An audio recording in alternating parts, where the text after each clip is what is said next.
Have you ever wondered how artists like Alex Warren or Hozier make it sound like a full choir is backing them up in their songs?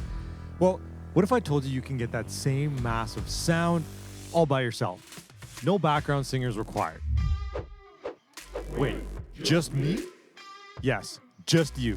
And the best part is even if you're a beginner, you can pull this off with just one mic, a DAW, and a few simple layering techniques. So in this video, I'll show you how to build a full indie folk gospel style choir using nothing but your own voice. Let's dive in. All right, so to start this out, we kind of got to think like a choir.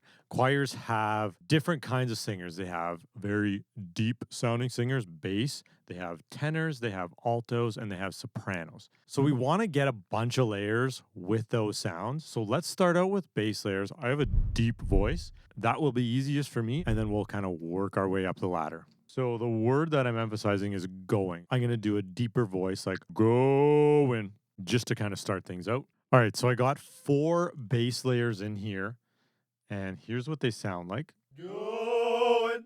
And depending on what kind of sound you get, what I did when I sung it is I made my voice get a little bit louder and have the volume increase. So I started like going, and I sang it like that, just so you can kind of get that almost sweep effect as you're listening to the choir. So next up, we're going to bring it up an octave, and we're going to go with like a sort of a tenor sounding voice, and we'll record 4 more takes.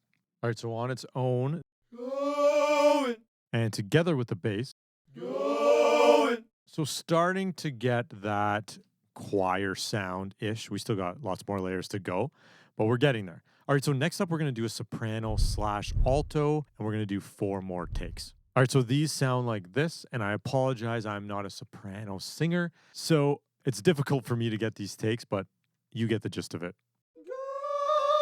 And all together. So starting to sound like we have a lot more people, however, we're still kind of missing some layers. So next up, I'd like to do a harmony on top of these layers. So I'm going to do about 4 more layers with some harmonies stacked on top of them. All right, so for these layers, I just did a little harmony here. And as you can see, here's the original soprano. And here's what I did for the harmony. So altogether, this sounds like. Obviously, we're lacking some mixing, some panning, but we're going to get into a little bit of that later. All right, so I know harmonies can be a little bit challenging if you don't know too much about music theory, but I just want to show you guys something that has made it easy for me to make harmonies. So basically, harmony is like making your voice into a chord on the piano. So say we have a C major chord and we want to turn it into a harmony. C major has C, E, and G. So if we sing C, E, and G, we will get a nice little almost chord-like vocal sound. So let's do that. So we'll start with C. Let's do E. And let's do G. Now, if you play them all together, you'll hear a chord. Now, obviously, that's not perfectly in tune. You'll want to sing it a little bit better than I did, but that's kind of the point of how to make harmonies. So experiment with this while you're doing your harmonies in your choir.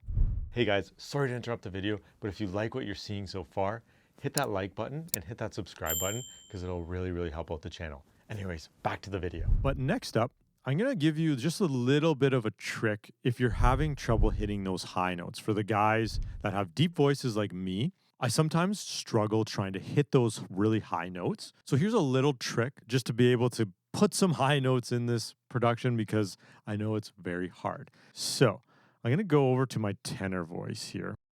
All right, so what we'll do with this tenor vocal is we'll pitch it up a full octave. Now, lots of people might not be able to sing that, but what we'll do is we'll bring it down about 4 semitones so we can sing it. So, and then we'll solo the track and sing that in our actual range and then pitch it up afterwards. So now that we sung this pitch down 4 semitones, we'll bring it up 4 semitones, and now we can hit that pitch. It doesn't sound perfect. It starts to get obviously a little bit cartoon sounding, but I promise in the mix, it actually doesn't sound too bad. All right, so next up is let's get a bunch of characters. I don't really want a bunch of voices sounding like me singing. So like let's just do a bunch of characters and just have fun with it. So like let's do a nasally character. Going. Let's do like an opera singer. Going. Let's do like a nerd or something. Going. Let's do like a falsetto with some vibrato like going. My vibrato sucks, so I probably have to do a bunch of takes to get that. But experiment with a bunch of characters. That's the next step here because you want to make it sound like there's a bunch of different people in a choir. All right, so after you get all these characters, what you can also do is grab the mic, step far back away from the mic, and then do a bunch more layers. You kind of get the room reverb in there. You're going to get some different textures because you're farther away from the mic. Move around the room and just simulate like you're in a choir. So back right up and do a bunch of takes. And while you're doing it, add some characters as well. Going, going. So what I'm going to do here is I'm going to go through the rest of the track. I'm going to use these exact same techniques, but I'm going to fill out all of these phrases here. And then once I get that, I'm going to show you some light mixing on how to get this actually sounding good. All right, so here's what we have. So I just kind of added some layers. So at the very end, I say, I've been on my own. So what I hear in a lot of those choirs is starting out a phrase like that with minimal layers and then each time progressing the layers. So that's all I did there differently. And then with this phrase, I also wanted to show a different technique that you can do. Instead of layering it on the actual phrase, you can layer it after the phrase is said. It also gives it a good like gospel choir sound. I've been holding for dear life. And I didn't do many layers here because I want to show you a plugin at the end of the video that really fills in all these layers. All right, so next up, let's move into some light mixing to get it sounding good so the engineer can kind of work with it even further. So what we're going to start out with is panning. So you want that wide choir sound. So what we'll do is we'll go through each of these tracks and I kind of have some even numbers here. So for every one that I've sung on the left side, I'll pan it to the right side, etc. And you can experiment with like how much you're panning each of them and just go through and just do some panning and it's just going to start making it sound quite a bit wider. So basically you'll go from sounding like this to sounding like this. All right, so next up, basically what we're going to want to do is just go through and adjust the volume of each track just so everything is not sounding like a massive wall of sound that just hit you in the face. Just find your good takes, the ones that sound really good, maybe keep them higher, and then some other ones that don't sound as good, you want in the background a little bit more, bring those down, but basically go through and just get a nice level of everything. So everything's sounding a little bit less like a wall of sound. Next up, let's throw a little bit of light processing. And like I said, this is what I put on the track before I send it away to my mixing engineer. So it's going to sound good, but the mixing engineer will kind of take it. And if there's any additional issues after I send it to them, they'll kind of dial it in even more. All right, so to get started, I'm going to put all these plugins onto this track stack here. All right, so first off, I'm going to add a channel EQ, and I'm just going to cut out some areas that are causing problems. Next up, I'm going to add a compressor. This is kind of the glue to everything, and I'm just going to do about like 5 dB of gain reduction. Next, I'm going to add a de-esser. I'm just going to go through, cut out those harsh sounds. This is Waves de-esser.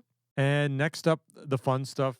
What I'm going to add here is a plate reverb. You can kind of experiment with whatever kind of reverbs you want, but I was really liking the sound of this. These are the settings here if you want to copy them. So basically with those settings on, here's what it sounds like. And with the track. I don't know where I'm going. My patience is slow. Now, this is sounding good. Don't get me wrong. I like this sound, and it all depends on the sound that you're going for. But if you want to put a plugin in here that kind of fills out some extra takes, just so you don't have to do them yourself, Like, I'm a firm believer in working smart, not hard. It's not sponsored, but it's called Somatics Omnivox, and it's actually a vocal plugin. And what you can do, there's a bunch of presets here. I have it set on vocal choir, and it actually adds a bunch of voices to the song. So if you put this on the bus, it's actually really powerful because each of the layers, it's adding all these voices. So it's really filling in the choir sound. Here's what it sounds like without Omnivox, and I'll play it with the reverb. So good sound. Like, I actually really like that sound, but let's throw on Somatics Omnivox.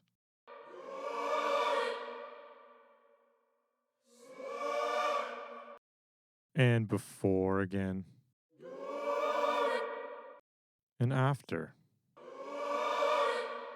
So it's really cool, and like in the mix, it sounds pretty good too. I'm going, my patience is slow. Just adds a few more voices without having to actually dive in and record all of them, which I like. All right, so one very last tip here. Time alignment and tuning, you don't need to worry about that. In choirs, you want to have the small differences in timing and tuning.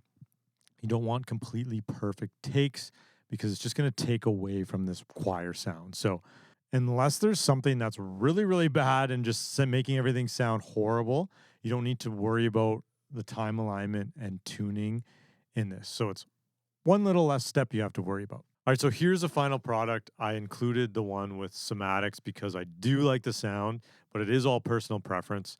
So experiment and see what you want for yourself. I don't know where I'm going, but my patience is slow. I've been holding for dear life. I've been on my own. If this video helped you out, but you're still struggling to get your indie folk songs sounding the way you know they could, I got you. I offer full production services, and I can help bring your song to life. Whether you're stuck on songwriting, recording, arrangement, or just need somebody to take your vision and turn it into a finished track, I can help. If that sounds like something you need, hit the link at the top of the description, fill out the quick form, and I'll take care of the rest. Also, special thanks to my good friend Kaden. He gave me some amazing tips on really maximizing this choir vocal sound. He's an absolute wealth of knowledge. Go check out his music. I'll provide a link in the description. And if you enjoyed this video, don't forget to hit that subscribe button for more production tips and tutorials. We'll see you in the next one.